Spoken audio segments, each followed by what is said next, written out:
दोस्तों, आपने अक्सर इंटरनेट पर हिंदुस्तान 10 का ऐड देखा होगा। ये ऐड देश की पहली मेड इन इंडिया कार का है। इस कार के आने से पहले कोई ये नहीं सोच सकता था कि कभी भारत भी कार बना सकता है। लेकिन देखिए, वक्त बदला, सोच बदली, हालात बदले और आज भारत ऑटोमेटिव इंडस्ट्री में कार बनाने में तीसरे स्थान और कारों की बिक्री के मामले में दूसरे स्थान पर खड़ा है।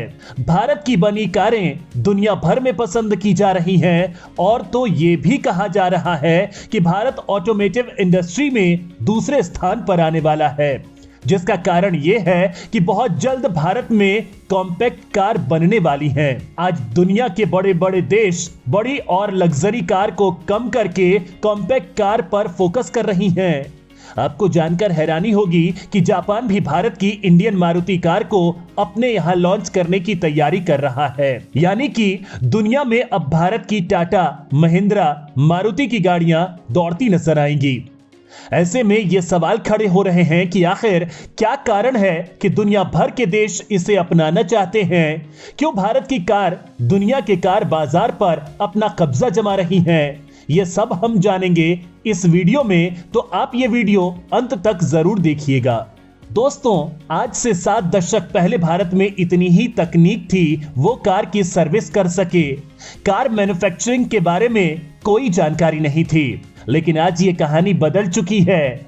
आज भारत कार मैन्युफैक्चरिंग के मामले में सबकी पसंद बनता जा रहा है। आज भारत दुनिया के 100 से ज्यादा देशों को कार निर्यात कर रहा है। इन सब का क्रेडिट आप हिंदुस्तान मोटर्स को दे सकते हैं, जिसकी वजह से इंडिया आज इस मुकाम पर पहुंच सका है, क्योंकि उसने सबसे पहले कार बनाना शुरू किया था। दोस्तों, साल 1947 में आजादी के बाद देश की इकोनॉमी थोड़ी अनस्टेबल थी। उस वक्त यहाँ वाहन उद्योग ने विकास करना शुरू ही किया था। तब यहाँ ट्रैक्टर व्यावसायिक वाहनों और स्कूटरों तक सीमित था, क्योंकि कारें तब विलासिता की वस्तु थी। फॉरेन कार को अफोर्ड कर पाना मुश्किल था। वहीं पब्लिक ट्रांसपोर्ट की हालत ये थी कि लोग ज्यादा थे और साधन कम थे। इतना ही नहीं, लोगों को इसके लिए 2 से 3 घंटे इंतजार करना पड़ता था और उसके बाद भी उसमें बैठने की जगह मिलेगी भी या नहीं, उसकी कोई गारंटी नहीं होती थी। इसके बाद भारतीय लोगों की जरूरत के हिसाब से पहली कार बनाई गई, जिसका नाम हिंदुस्तान एम्बेसडर। इस गाड़ी को बनाते समय जिस चीज का सबसे ज्यादा ध्यान दिया गया वो था कंफर्ट और कीमत। इसकी कीमत इतनी कम थी कि एक आम इंसान भी इसे खरीद सकता था। ये कार सारे भारतीयों की पसंद बन गई थी और इसके बाद भारत में कार बाजार का सफर भी शुरू हो गया। और हिंदुस्तान एम्बेसडर की सफलता के बाद बाकी कारों का मैन्युफैक्चरिंग भी शुरू हो गया। लेकिन ये सारी कंपनियां एक ही कार मॉडल को फॉलो करती थी और आज तक इसी मॉडल पर कारों को मैन्युफैक्चर किया जाता है। इन कंपनियों का मोरल 3 फैक्टर पर डिपेंड था, जिसमें पहला R&D डिपार्टमेंट, दूसरा इंजीनियरिंग और तीसरा डिजाइनर। ये R&D डिपार्टमेंट सभी कार का रिव्यू लेने का काम करता था। ये कारों की डिमांड, फीचर और डिमांड पर रिसर्च करता था। इसके बाद जो कंफ्यूजन बाहर निकल कर आता था, उसी बेस पर इंजीनियर कार को तैयार करने का काम करते थे, जैसे कार को अपग्रेड करना या नए फीचर को ऐड करना। जिसके बाद डिजाइनर उसी बेस पर कार का डिजाइन बनाते थे। उसके बाद आखिर में अलग अलग देशों से कार की मैन्युफैक्चरिंग में लगने वाले पार्ट्स को मंगवाया जाता था और कार को तैयार किया जाता था। लेकिन यह कहानी तब की है जब शुरुआत में भारत में कार का बनना शुरू हुआ था। आज ऐसा नहीं होता है। आज भारत किसी दूसरे देश से पार्ट्स मंगवाता नहीं है, बल्कि वो खुद अपनी कार के पार्ट्स तैयार करता है, जिसकी वजह से कार बनाने की लागत में बहुत कमी आई है। साथ ही टाइम की बचत हो रही है। यानी कि एक तरह से भारत कार मैन्युफैक्चरिंग के मामले में इंडिपेंडेंट हो रहा है। भारत के कारों की सबसे बड़ी खूबी यह है कि ये कॉम्पैक्ट कार है, यानी कि बहुत कम फ्यूल को खपत करने वाली। विदेशी लग्जरी कार जितनी ज्यादा लग्जरी होती हैं, उनके फ्यूल के कंज्यूम करने की क्षमता उतनी ज्यादा होती है। वहीं दूसरी तरफ पेट्रोल डीजल के दाम आसमान पर चले गए हैं। इन्हीं सब कंडीशन को देखते हुए यूरोप की ज्यादातर देश भारत की कारों को अपने देश में लॉन्च करना चाहते हैं, क्योंकि भारत की कार कम फ्यूल के साथ साथ पोल्यूशन को कम करने पर भी ध्यान दे रही हैं। वहीं दुनिया के बाकी देश भी इस तरफ ध्यान दे रहे हैं। दोस्तों, साल 2020 को भारत सरकार ने BS6 इंजन के कारों में कंपलसरी कर दिया था, क्योंकि भारत में वायु प्रदूषण बहुत तेजी से फैल रहा था। यह वैश्विक स्तर पर 5वीं रैंक पर पहुंच गया था। ये आंकड़े बिल्कुल भी सही नहीं थे। यहां ये हालात हो गए हैं कि हर साल 15 लाख लोग वायु प्रदूषण के कारण ही मौत के मुंह में जा रहे हैं। इसके साथ ही बहुत से ऐसे कारण रहे हैं जिससे भारतीय कारें विदेशों में देखी जा रही हैं। आज कार को खरीदने से हर कस्टमर कॉस्ट, सिक्योरिटी, फ्यूल और लग्जरी जैसे 4 पॉइंट पर ध्यान देता है। वैसे ये सारी खूबियां हर विदेशी कार में होती हैं, लेकिन ये सारी खूबियां इंडियन कारों में देखने को मिल जाती हैं, वो भी बहुत कम ही दाम पर। दोस्तों, इंडियन कार कस्टमर की हर डिमांड को देखते हुए परफेक्ट बनाई गई हैं। यही कारण है कि आज 125 देशों में इनकी डिमांड है। अगर आंकड़ों के तौर पर बात की जाए तो हर साल की तरह, हमेशा की तरह इस बार भी मारुति सुजुकी बिक्री के मामले में शीर्ष पर बनी हुई है। मारुति ने पिछले महीने अपने कारों की कुल 1,29,802 यूनिट्स की सेल की है, जिसमें जुलाई 2021 के 1,23,675 यूनिट्स के मुकाबले 5% की वृद्धि की है।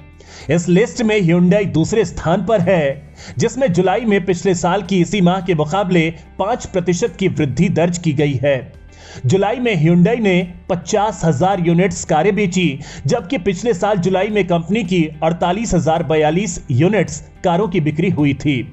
वहीं टाटा मोटर्स के लिए जुलाई में बहुत शानदार प्रदर्शन करते हुए मासिक आधार पर सबसे ज्यादा कारों की बिक्री कर डाली।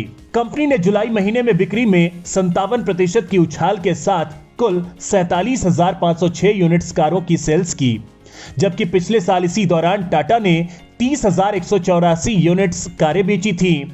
इस सूची में चौथे स्थान पर सबसे ज्यादा गाड़ियों की बिक्री करने के मामले में महिंद्रा ने अपना स्थान बनाया है। महिंद्रा ने जुलाई 2021 के 17,595 यूनिट्स कारों के मुकाबले में 38% की वृद्धि के साथ इस साल जुलाई में 24,238 यूनिट्स कारों की सेल्स की है। दोस्तों, इंडियन कार की सबसे बड़ी खासियत की इनकी सर्विसिंग बहुत ही सस्ती है। यहां आपके मन में यह सवाल खड़ा हो रहा होगा कि इंडियन कार इतनी सस्ती है तो इसके मटेरियल हल्का होगा, तभी ये सस्ती हैं।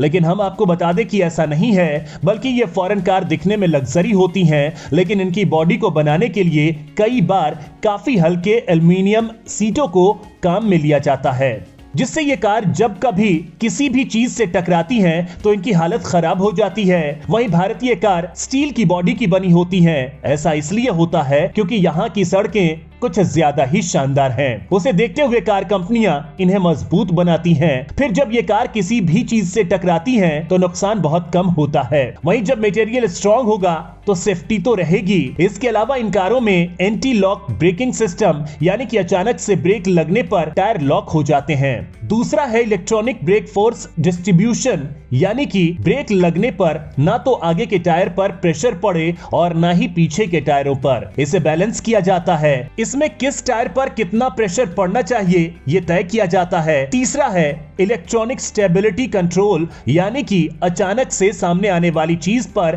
कार कैसे बिहेव करती है, इसे कंट्रोल किया जाता है। वहीं चौथा है स्पीड बर्निंग। ये फीचर सबसे ज्यादा इंपॉर्टेंट है, क्योंकि जितने भी एक्सीडेंट हैं वो स्पीड की वजह से होते हैं। ये वार्निंग सिस्टम स्पीड को कंट्रोल करने पर हेल्प करता है। वहीं लास्ट है टायर प्रेशर मॉनिटरिंग सिस्टम। ये भी एक इलेक्ट्रॉनिक सिस्टम है जिस टायर के एयर प्रेशर को कंट्रोल करने के लिए बनाया गया है। ये सारे फीचर भारतीय कारों में आज मौजूद हैं, जो कभी किसी विदेशी कारों में होते थे, लेकिन ये विदेशी कार काफी महंगी होती हैं।